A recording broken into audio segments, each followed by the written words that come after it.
متواتر ہے غدیر خم کی حدیث۔ اب میرے بھائیوں دل تھام کے، آج میں نے کئی ایسی باتیں کرنی جو میں نے ابھی تک کبھی بھی نہیں کی، کسی ویڈیو میں بھی نہیں کی، اور ایون اپنی نجی محفلوں میں بھی نہیں۔ کچھ باتیں ایسی بھی ہیں کیونکہ ظاہر ہے کہ اب محرم کا مہینہ ہے تو میں اس کو کھول کے پھر ذرا چیزوں کو بیان کر دوں۔ تو یہ 8 طریق میں 1 بائی 1 ڈسکس کروں گا۔ پہلے 2-3 ذرا ڈیٹیل سے ہیں، پھر ساتھ انشاءاللہ باقی وہی الفاظ ریپیٹ ہوں گے۔ غدیر خم کی حدیث کا پہلا طریق، صحیح مسلم میں انٹرنیشنل نمبر کے مطابق 4 طرق ہے اس کے، 6225 سے لے کر 6228 تک سیدنا علی کے فضائل والے چیپٹر میں۔ اس کا جو پہلا طریق ہے، طرق کہتے ہیں جمع کو، طریق کہتے ہیں ایک، یعنی جو روایت کی سند چل رہی ہوتی ہے اس کو ہم کہتے ہیں اس طریقے سے آئی ہے، اس وے سے آئی ہے، اس چین سے آئی ہے۔ پہلی چین صحیح مسلم 6225 سیدنا زید ابن ارقم سے، جو سابقون الاولون تھے، انہی کا وہ دار ارقم تھا جس میں نبی صلی اللہ علیہ وسلم دعوت حق بیان کیا کرتے تھے۔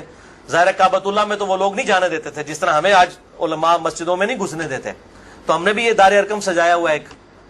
تو زید ابن ارقم رضی اللہ تعالی عنہ علیہ السلام روایت کرتے ہیں، ان کے پاس کچھ تابعین آئے، صحیح مسلم 6225۔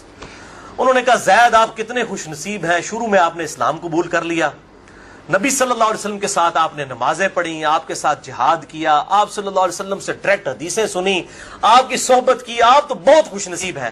ہم آپ کے پاس صرف اس لیے آئے ہیں کہ آپ ہمیں کوئی ایسی بات سنائیں جو خود آپ صلی اللہ علیہ وسلم سے آپ نے سنی ہو۔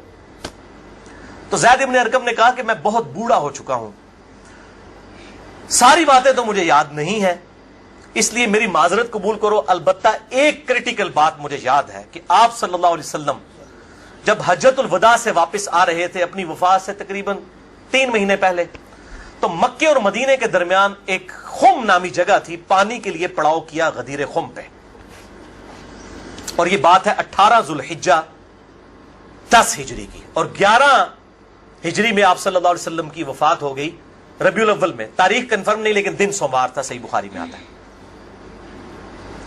آپ صلی اللہ علیہ وسلم نے خم نامی گاؤں میں اونٹ کے پالان کا آپ کے لیے ممبر بنایا گیا، آپ صلی اللہ علیہ وسلم نے اس پہ چڑھ کر خطبہ دیا، اور الفاظ ہی بڑے کنکلوڈنگ ہیں، ہم نے اپنے منہج پہ بھی لکھا ہوا ہے، اے لوگوں آگاہ ہو جاؤ، میں بھی ایک انسان ہوں، قریب ہے کہ اللہ کا قاصد یعنی موت کا فرشتہ میرے پاس آئے اور میں اس کی دعوت قبول کر لوں۔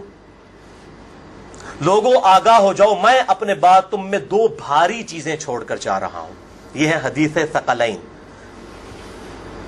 ان میں سے پہلی چیز اللہ کی کتاب ہے، اس میں ہدایت ہے، اس میں نور ہے، تم اللہ کی کتاب کو پکڑو، اپنا تعلق اس کتاب کے ساتھ مضبوط کرو، اللہ کی کتاب اللہ کی رسی ہے، جو اس کو پکڑے گا ہدایت پر ہوگا، جو چھوڑ دے گا گمراہ ہو جائے گا۔ پھر زید ابن ارقم کہتے ہیں آپ صلی اللہ علیہ وسلم ترغیب دلاتے رہے، اللہ کی کتاب، اللہ کی کتاب، اللہ کی کتاب، لیکن امت نے چھوڑ دی کتاب۔ اور پھر آپ صلی اللہ علیہ وسلم نے فرمایا دوسری بھاری چیز میرے اہل بیت ہیں، میں اپنے اہل بیت کے معاملے میں تمہیں اللہ سے ڈراتا ہوں، میں اپنے اہل بیت کے معاملے میں تمہیں اللہ سے ڈراتا ہوں، میں اپنے اہل بیت کے معاملے میں تمہیں اللہ کا خوف دلاتا ہوں۔ اچھا، اب ظاہر ہے اس زمانے میں بھی لوگ موجود تھے، لوگوں کے کان کھڑے ہو گئے۔ حضرت معاویہ بن ابی سفیان رضی اللہ تعالیٰ عنہ کا دور تھا، تابعین نے سیدھا سوال ہی عجیب و غریب کر دیا، انہوں نے کہا زید یہ حضور کی بیویاں اہل بیت نہیں ہے؟ دیکھو، بجائے پوچھنے کے سینئر صحابی سے پوچھتے کہ اہل بیت کون ہے، ان کو فوراً پتا چل گیا کام کی طرح اور ہی جا رہا ہے، یہ حضور کی بیویاں اہل بیت نہیں ہے؟ زید بن ارقم نے کہا کہ بیویاں اہل بیت ہیں، لیکن یہاں پر وہ مراد نہیں ہے، یہاں پر تو نبی صلی اللہ علیہ وسلم کے خاندان کے لوگ مراد ہیں، آل علی، آل عقیل، آل عباس، آل جعفر، وہ لوگ مراد ہیں اہل بیت، حضور کی بیویاں یہاں مراد نہیں ہیں، جن پر قیامت تک کے لیے صدقہ حرام ہے، یہ زید بن ارقم نے کہا۔ تھوڑا کوڑا سی جے طریق، اگلا بڑا سخت جے، میں ڈر رہا ہوں یہ بیان کرتے ہوئے، لیکن اس میں نے پمفلٹ میں لکھ دیا ہوا ہے، لیکن وہ لوگ پڑھ کے گزر کے ہوں گے، لیکن میں اب آپ کو توجہ دلاؤں گا۔ صحیح مسلم 6228 نمبر طریق، اس میں پتہ کیا الفاظ ہیں؟ اس حدیث کے اینڈ پہ تابعین پوچھتے ہیں کہ کیا نبی کی بیویاں اہل بیت نہیں ہیں؟ تو زید ابن ارقم کہتے ہیں اللہ کی قسم نہیں، اللہ کی قسم نہیں۔ عورت تو کتنا عرصہ کسی مرد کے ساتھ گزارتی ہے، بعد میں اس کا مرد اسے طلاق دے دیتا ہے، وہ اپنے میکے واپس آ جاتی ہے، تو عورت کیسے اہل بیت ہو سکتی ہے؟ ایسے ہی مسلم پڑھ رہے جے بھائی، اے سورہ کافی نہیں پڑھ رہا مولویو، صحیح مسلم 6228، وہ کہتے ہیں بیوی کو طلاق ہوئی اپنے گھر چلی گئی، وہ کہاں سے اہل بیت ہو گئی؟ یہاں تو نبی صلی اللہ علیہ وسلم کے خاندان والے مراد ہیں جن پر قیامت تک کے لیے صدقہ حرام ہے۔ زید ابن ارقم کو ریال نہیں ملتے تھے، نہ سعودیہ سے نہ ایران سے، وہ تو صحابی تھے نا رضی اللہ تعالیٰ عنہ، حق بیان کیا انہوں نے۔ اچھا یہ نہ سمجھیں یہ کہہ دیں کہ زید ابن ارقم کا اجتہاد ہے، اے بھائی اجتہاد نہیں ہے، سن لو۔ ایک معنوں میں اہل بیت بیویاں ہیں سورۃ الاحزاب آیت نمبر 33 کے تحت، لیکن یہ جس اہل بیت کے بارے میں اللہ سے ڈراتا ہوں ان کے ساتھ اس نے سلوک کرنا، یہ وہی لوگ تو ذبح ہوئے ہیں، آل عقیل ذبح ہوئے، آل جعفر ذبح ہوئے، آل عباس جعفر ہوئے، آل علی ذبح ہوئے، انہی کی اولادیں ذبح ہوئی ہیں نا۔ یہ 72 جو ہم شہدائے کربلا کہتے ہیں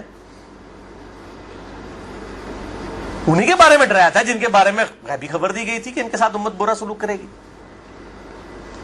اچھا یہ زید ابن ارقم کا اجتہاد نہیں ہے میرے بھائیوں، اس کی سپورٹ میں صحیح مسلم سے 2 مرفوع حدیثیں اپنے محبوب صلی اللہ علیہ وسلم کی حدیثیں بیان کرتا ہوں۔ سنیں پہلی حدیث انٹرنیشنل نمبر کے مطابق صحیح مسلم میں 6261 نمبر، اما عائشہ رضی اللہ تعالی عنہا وعلیہ السلام خود روایت کر رہی ہیں کہ ایک دن نبی صلی اللہ علیہ وسلم اس حال میں برآمد ہوئے کہ آپ صلی اللہ علیہ وسلم نے ایک کالے رنگ کی چادر اوڑھی ہوئی تھی جس پہ نقش و نگار بنے ہوئے تھے جیسا کہ اونٹ کے کجاووں کے ہوتے ہیں،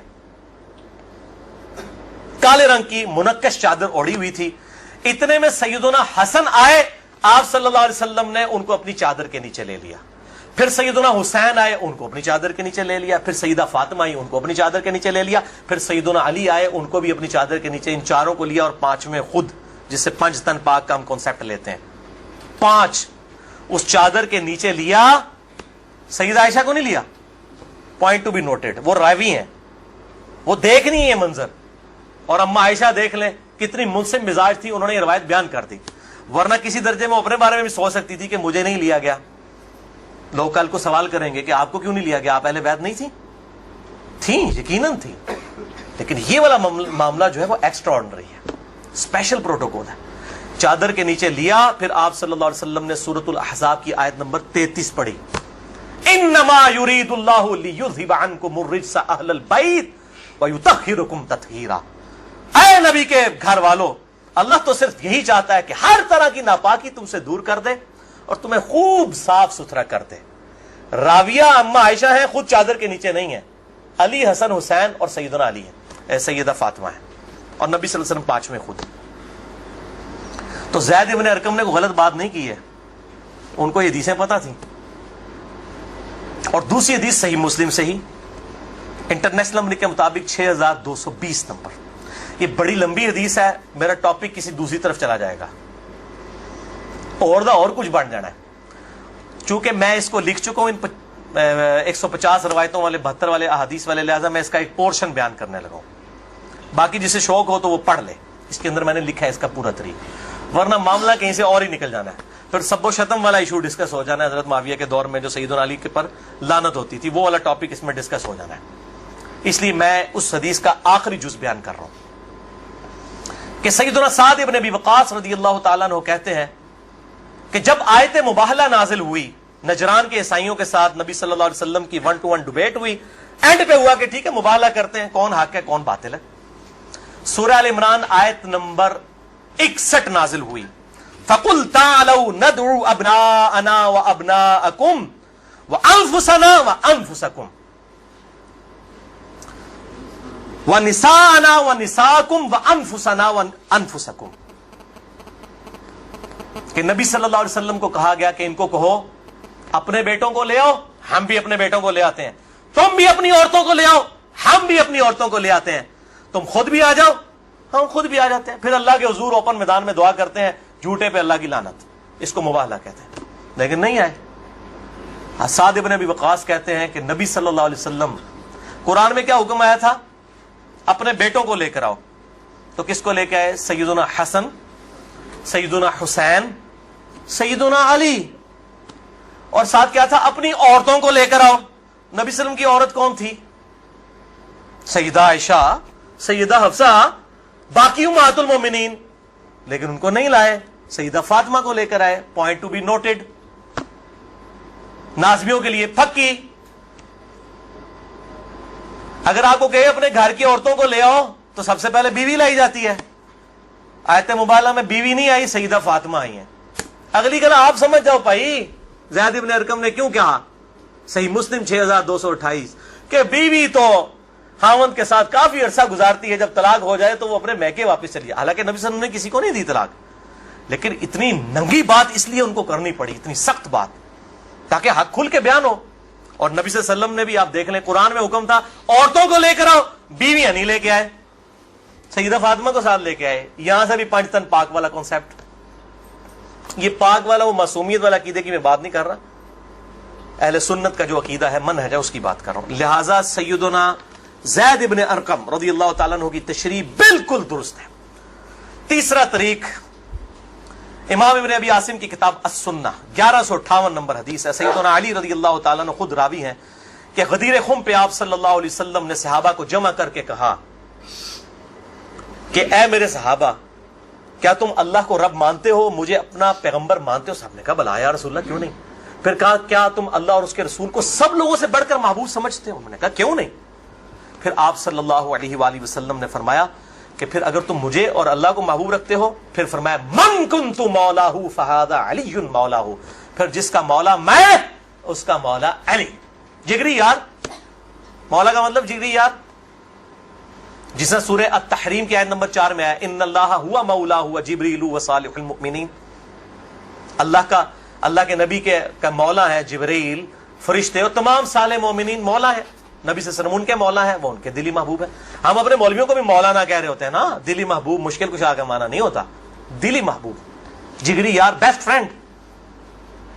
اچھا، چوتھا طریق سنن نسائی الکبریٰ میں انٹرنیشنل نمبر کے مطابق 8478، سیدنا ابو طفیل عامر بن واصلہ رضی اللہ تعالیٰ عنہ، یہ وہ صحابی ہیں جو سب سے آخر میں فوت ہوئے ہیں 110 ہجری میں، نبی صلی اللہ علیہ وسلم کی وفات کے بعد 100 سال تک زندہ رہے ہیں۔ یہ ابو طفیل عامر بن واصلہ جنگ جمل، صفین، نہروان میں سیدنا علی کے ساتھ رہے ہیں۔ کدھر 37 ہجری میں جا کے جنگ جمل صفین ہو رہی ہے، اور کدھر 110 ہجری میں یہ فوت ہوئے ہیں، اور ان کی حدیثیں نبی صلی اللہ علیہ وسلم سے بھی روایت ہیں، اور سیدنا علی سے بھی انہوں نے کئی حدیثیں روایت کی ہیں۔ وہ کہتے ہیں کہ کھلے میدان میں سیدنا علی رضی اللہ تعالیٰ عنہ نے، یہ صفین کا ہی موقع تھا، پبلک کو جمع کیا، اپنے ماننے والوں کو جو ساتھ تھے، شیعان علی، شیعہ کا مطلب ہے گروہ کے بندے، تو پھر ان سے وہ حدیث بیان کی کہ ذرا مجھے بتاؤ نا کہ تم لوگوں نے نبی صلی اللہ علیہ وسلم سے یہ حدیث سنی تھی، کہ کئی لوگ گواہی کے لیے کھڑے ہو گئے۔ پھر وہ پوری حدیث بیان کی جو آپ صلی اللہ علیہ وسلم فرمایا النبی اولا بالمؤمنین من انفسہم، نبی صلی اللہ علیہ وسلم مومنین کی جانوں پر ان کی جانوں سے بڑھ کر حق رکھتے ہیں، اور نبی کی بیویاں امت کی مائیں ہیں۔ اس آیت کے تحت اے صحابہ کرام، اے میرے امتیوں، کیا تم مجھے سب سے بڑھ کر محبوب رکھتے ہو؟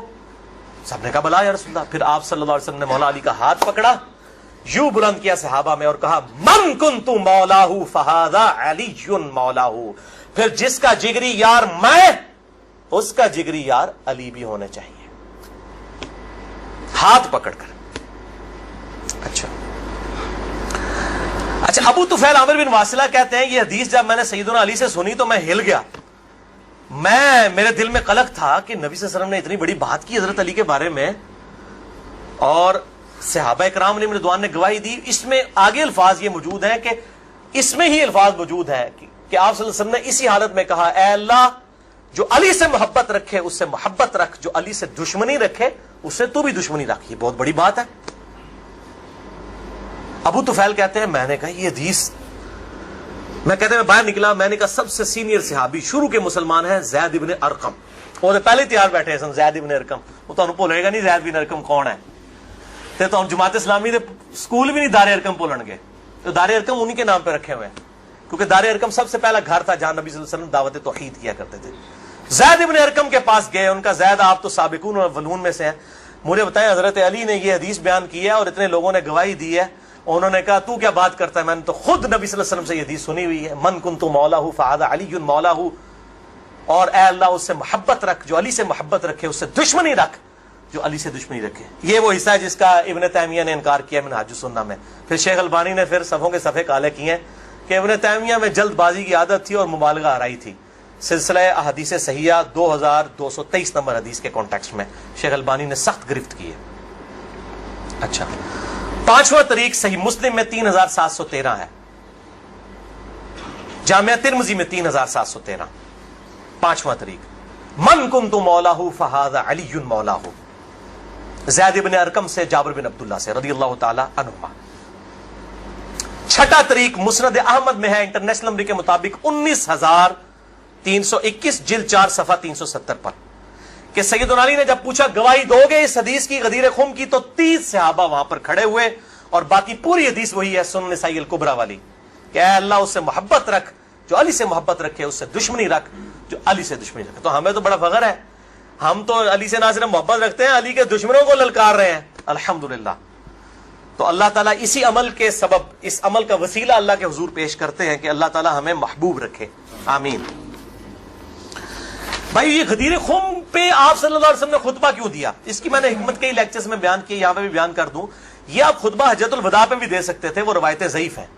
غدیر خم اس موقع پر پہنچ کر سب لوگ عرب کے جا چکے تھے سوائے اہل شام کے اور اہل مدینہ کے, اور اہل شام صفین میں سیدنا علی کے خلاف کھڑے ہوئے, اور اہل مدینہ میں جو کچھ لوگ تھے انہوں نے اہل مدینہ کے ساتھ زیادتی کی, کچھ ان کے ساتھ زیادتیاں ہوئی.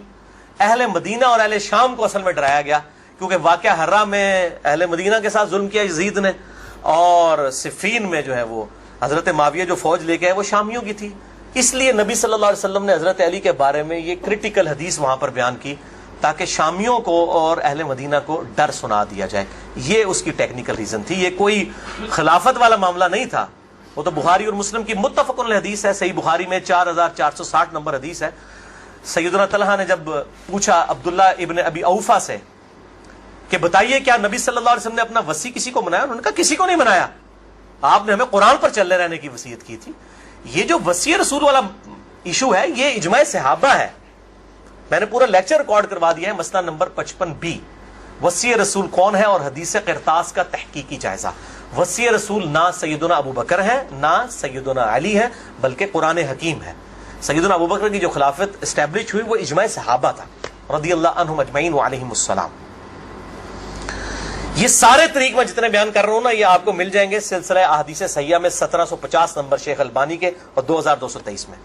سیکنڈ لاسٹ ترک 7واں المستدرک للحاکم میں انٹرنیشنل نمبر کے مطابق 4711 زید ابن ارقم سے. یہ بڑے خطرناک الفاظ ہیں. زید ابن ارقم, ڈر جاؤ زید ابن ارقم کرو, جڑی روایتیں انہوں نے بیان کی تھی ہمیں. زید ابن ارقم کہتے ہیں کہ نبی صلی اللہ علیہ وسلم نے فرمایا تھا غدیر خم پر کہ میں اپنے بعد 2 بھاری چیزیں چھوڑ کر جا رہا ہوں, قرآن اور اہل بیت. یہ قیامت تک اکٹھے رہیں گے یہاں تک کہ حوض کوثر پہ آ کے مجھ سے ملاقات کریں گے, قرآن اور اہل بیت. یہ حوض کوثر میں ملاقات کر کے کیا لینا ہے انہوں نے؟ بخاری اور مسلم کی حدیث ہے انصار تم پر ظلم ہوگا, صبر کرنا یہاں تک کہ حوض کوثر پہ مجھے آ کے ملنا. بخاری مسلم میں حدیث ہے انصار کی محبت ایمان کی علامت ہے. انصار پہ ہی تو ظلم کیا گیا. واقعہ ہرہ کیوں ہوا تھا؟ قتل حسین کے بعد انصار کی اولاد نے بیعت یزید کی توڑ دی تھی, اسی کی وجہ سے اس کو غصہ آیا, کہا انصار صبر کرنا یہاں تک کہ مجھے حوض کوثر پہ کیا مٹھائی کھلائی جائے گی؟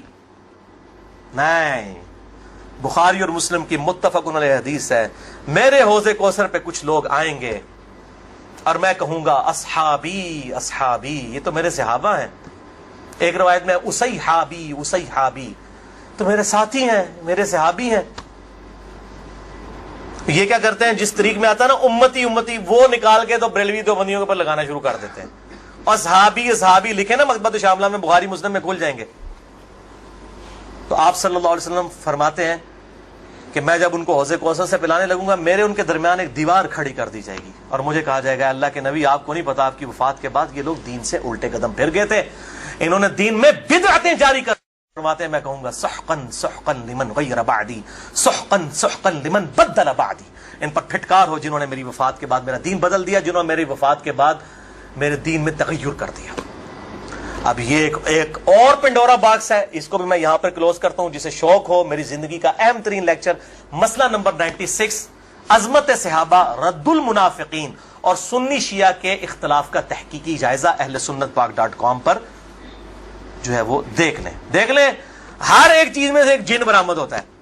8واں طریق اس سے ریلیٹڈ ہے، غدیر خم کا تو نہیں لیکن ریلیٹڈ ہے، اس لیے میں نے اس کو بیان کرنا ضروری سمجھا. المستدرک للحاکم میں انٹرنیشنل نمبر کے مطابق 4628. اس جتنی میں حدیثیں بیان کر رہا ہوں، شیخ البانی، شیخ زبیر علی زئی، امام ذہبی، امام حاکم رحمہم اللہ اجمعین، تمام نے ان کی تصحیح کی ہوئی ہے. میں کو کار بیک نہیں، عالم زئی حدیثاں بیان کر رہا ہوں نا، جو کفایت اللہ سنابلی کرتا ہے تے پائی جی تے 10 گھنٹے نہ مکن حدیثاں. میں صرف صحیح حدیثیں بیان کر رہا ہوں جن کے اوپر اتفاق ہے سب کا. یہ حدیث بھی بڑی اہم حدیث ہے. ابو ذر غفاری کا غلام تھا ایک ابو ثابت، وہ کہتے ہیں میں جنگ جمل کے بعد حضرت ام سلمہ ہماری جو ماں ہے، جو آخر میں فوت ہوئی واقعہ کربلا کے بعد بھی، ام سلمہ ام المؤمنین رضی اللہ تعالی عنہا و علیہ السلام، کہتے ہیں میں ان کو ملنے گیا. اماں نے پوچھا، اماں ام سلمہ ہوتے اگر میں لیکچر دیا نا بنو امیہ کے خلاف جتنی حدیثیں ہیں نا، جتنی حدیثیں ممبروں پہ لعنت کرنے والے کے خلاف، سیدنا علی کو گالیاں دینے والوں کے پر عتاب، سب کی سب ام سلمہ سے ہیں. ام سلمہ پہ اگر ایک میں پورا لیکچر دے سکتا ہوں کہ انہوں نے جو بنو امیہ کے خلاف حدیثیں روایت کی ہیں، ام سلمہ نے، نبی صلی اللہ علیہ وسلم کی بیوی. یہ کوئی بریلوی دیوبندی اہل حدیث شیعہ نہیں تھی بھائی، نبی صلی اللہ علیہ وسلم کی بیوی تھی. یہاں پر بھی ام سلمہ کو وہ تابعی کہتا ہے میں تو جمل سے آیا ہوں. تو انہوں نے پوچھا کہ بتائیے جنگ جمل میں کیا حال ہوا. ان کا اماں میں جنگ جمل میں جو ہے وہ سیدنا علی کا ساتھی تھا. اچھا، کہتے ہیں لیکن صبح کے وقت جب میں نے اپنے مخالف لشکر میں سیدہ عائشہ کو دیکھا تو میرا دل ڈولنے لگ پڑا کہ یہ ٹھیک ہے یا وہ. حالانکہ وہ تو کتنی حدیثیں ہیں کہ میری ایک بیوی پہ خوف کے کتے بھونکیں گے. حدیث خوف پہ پورا باب شیخ البانی نے باندھ دیا. میں نے 72 حدیثوں میں نقل کیا سیدہ عائشہ پہ کتے بھونکے، اس کے بعد پوری زندگی روتی تھی. وہ تو ابن زبیر ان کو آگے لے گئے، اس کے بعد سیدنا علی نے ان کو معاف بھی کیا، اور ایک الگ سے ایک ٹاپک ہے، مسئلہ 101 میرا دیکھ لیں. بہرحال سیدہ عائشہ رضی اللہ تعالیٰ عنہ کو دیکھا، دل ڈگمگا گیا. کہتے ہیں پھر میں نے جب ظہر کی نماز پڑھی تو اللہ نے میرے دل کو مضبوط کر دیا کہ نہیں علی حق پر ہے. تو ہم نے جنگ کی، اور ظاہر ہے وہ تو کلین سویپ ہوا، سیدنا علی جنگ جیت گئے. تو ام سلمہ نے پتہ کیا کہا، انہوں نے یہ نہیں کہا کہ یہ مشاجرات صحابہ مجھ سے کیوں ڈسکس کر رہے ہو، دو ہی ٹھیک نے. انہوں نے کہا ابو ثابت تو نے بڑا ہی اچھا کام کیا، میں حضور کی بیوی ہوں، میں نے خود نبی صلی اللہ علیہ وسلم سے یہ بات سنی تھی کہ قرآن اور علی یہ قیامت تک ساتھ رہیں گے یہاں تک کہ یہ مجھے حوض کوثر پہ آ کر ملے. اس سے مراد ہی کہ حضرت علی زندہ رہیں گے، مراد یہ ہے کہ علی کا جو سٹانس ہے اور قرآن یہ ساتھ ہیں، دونوں علی اور قرآن ساتھ رہیں گے یہاں تک کہ حوض کوثر پہ آ کے مجھے ملے. اوتھے نازمیاں دی لگے گی پھینٹی، حوض کوثر تے تم ملن گے تو پھر یہی کچھ ہوئے گا نا. سحقن سحقن لمن غیر بعدی، وہاں پہ یہ ہوگا. اچھا، تو یہ الحمدللہ سارے طریق مکمل ہوئے. آخر میں 3 حدیثیں بیان کر کے اس کو کنکلوڈ کرتا ہوں. المستدرک للحاکم میں صحیح سند کے ساتھ 4717 نمبر حدیث ہے ایک طریق. شیخ البانی، شیخ زبیر علی زئی دونوں نے صحیح کہا. امام حاکم، امام ذہبی نے موافقت کی کہ آپ صلی اللہ علیہ وسلم نے فرمایا اللہ کی قسم ہم اہل بیت کے ساتھ جو بغض رکھے گا اللہ تعالیٰ اسے ضرور دوزخ میں داخل کرے گا. کہتے نہیں یزید کا معاملہ اللہ پہ چھوڑیں، امام ذہبی نے لکھا ہے کہ سب سے بڑا ناسبی یزید تھا، اللہ پہ چھوڑیں. بغض نہیں تھا، جو ممبروں پر لعنت کرواتے تھے بغض نہیں تھا. یہ پتہ نہیں کیڑی ایکویشن ہے. تو جھوٹا دفاع کرتے ہیں بنو امیہ کا. اور اسی کا طریق ہے 4712 نمبر اور سلسلہ احادیث صحیحہ میں 2488 شیخ البانی لے کر آئے ہیں. یہ بہت خطرناک ہے. آپ صلی اللہ علیہ وسلم فرمایا اگر کوئی شخص پوری زندگی حجر اسود اور مقام ابراہیم کے درمیان نمازیں پڑھتا رہے اور روزانہ روزہ رکھے اور اس حال میں مرے کہ اس کے دل میں بغض اہل بیت ہے, اللہ کی قسم ضرور دوزخ میں ڈال دیا جائے گا. وہ تہاڈیاں رفائی دانا کس کام دیا نے بھائی, تہاڈیاں پگڑیاں کس کام دیا نے؟ اگر بغض اہل بیت ہے, باڑ میں گیا سعودیہ کا پیسہ, باڑ میں گیا ایران کا پیسہ, اپنی آخرت کی فکر کرو کہ نا خوش کر دے پو تسی اللہ دے بندے ہو, ایا کرو. دوسری حدیث امیر المؤمنین سیدنا ابو بکر الصدیق رضی اللہ تعالی عنہ علیہ السلام کا قول صحیح بخاری میں حضرت حسین والے چیپٹر میں ہے, نبی صلی اللہ علیہ وسلم کی بیویوں والے چیپٹر میں نہیں ہے. امام بخاری نو پتا سی کہ اہل بیت کون ہے, اسپیشل اہل بیت کون ہے اور یوزول اہل بیت کون ہے. امام بخاری حضرت حسین والے چیپٹر میں اس کو لے کے ہیں 3751. سیدنا ابو بکر صدیق رضی اللہ تعالیٰ عنہ علیہ السلام کہتے ہیں کہ محمد صلی اللہ علیہ وسلم کی محبت کو اہل بیت کی محبت میں تلاش کرو. یہ ابو بکر صدیق کا فتویٰ ہے, رفع دین میں تلاش نہ کرو. محمد صلی اللہ علیہ وسلم کی محبت کو اہل بیت کی محبت میں تلاش کرو, اور اہل بیت کو حضرت حسین والے چیپٹر میں لے کے آئے 3751. اور آخری حدیث صحیح مسلم میں, وہ ریپیٹ کر لیں, 240 نمبر کتاب الایمان میں سیدنا علی کہتے ہیں اس اللہ کی قسم کہ جس نے دانے کو پھاڑ کر اس میں سے اناج اگایا اور ہر مخلوق کو پیدا کیا, نبی امی نے مجھ سے عہد لیا تھا کہ اے علی تجھ سے صرف مومن ہی محبت کرے گا اور تجھ سے بغض صرف منافق ہی رکھے گا. اب محبت علی کا یہ مطلب نہیں ہے کہ غلوف کرے یا مشکل کشا ماننا شروع کر دے, مراد یہ کہ جو ان کے صحیح جتنے بھی فضائل آئے ہیں ان کو مانا جائے الحمدللہ, اور ان کے دشمنوں سے دشمنی رکھی جائے. یہ بھائیو اب آج کی گفتگو کنکلوڈ ہوئی. میں آخر میں پھر وہی کہوں گا کہ یہ میرا جو ریسرچ پیپر ہے 5B واقعہ کربلا کا حقیقی پس منظر 72 صحیح الاسناد حدیث کی روشنی میں, اسے ضرور پڑھیں. اہل سنت پاک.com سے research paper number 5B download کریں. میں اپنی گفتگو کا اختتام کروں گا امام محمد بن ادریس الشافعی المتوفا 204 ہجری کے اس مشہور شہر پر جو ان کے دیوان الشافعی میں چھپا ہوا ہے. کسی مولوی کی سند کی ضرورت نہیں, ان کی اپنی کتاب ہے دیوان الشافعی. اور تمام محدثین چاہے ابن تیمیہ ہوں, امام ذہبی ہوں, ابن کثیر ہوں, سب نے اپنی کتابوں میں اس شعر کو نقل کیا ہے. چونکہ میرے پہ بھی فتویٰ لگنا ہے تو میں بتاؤں کہ میں کوئی اکیلا نہیں ہوں, ہمارے بزرگوں پہ ان کے بزرگوں نے فتوے لگائے ہیں. امام شافعی سے بڑا کوئی اہل سنت کا امام نہیں ہے. احمد بن حنبل ان کا شاگرد ہے, اور احمد بن حنبل صرف حدیث میں ایکسپرٹ ہے. امام شافعی وہ ہیں جو حدیث میں ایکسپرٹ, فقہ میں ایکسپرٹ, منطق میں ایکسپرٹ. ان سے بڑا کوئی امام نہیں اہل سنت کا. اور امام بخاری ان کے پوتا شاگرد, امام ترمذی ان کے پڑپوتا شاگرد, اور خود امام مالک رحمہ اللہ علیہ السلام کے شاگرد ہیں. دیوان الشافعی میں ان کا شعر ہے ان کان رفضا حب آل محمد صلی اللہ علیہ وآلہ وسلم, اگر آل محمد کی محبت کا نام تم کہتے ہو رافضی ہونا ہے, شیعہ بھی نہیں رافضی, فلیشہد الثقلان انی رافضی, تو جنوں انس گواہ ہو جاؤ, اے بریلویو دیوبندیو اہل حدیث شیعہ سب کے سب, چاہے جنوں میں ہو چاہے انسانوں میں ہو, من الجنتی والناس, وہ والا بھی من الجنتی والناس, گواہ ہو جاؤ. فلیشہد الثقلان انی رافضی, ہاں میں پھر رافضی ہوں, میرے رافضی ہونے پر گواہ ہو جاؤ. یہ امام شافعی کا جو ہے شعر ہے, اس پہ میں نے گفتگو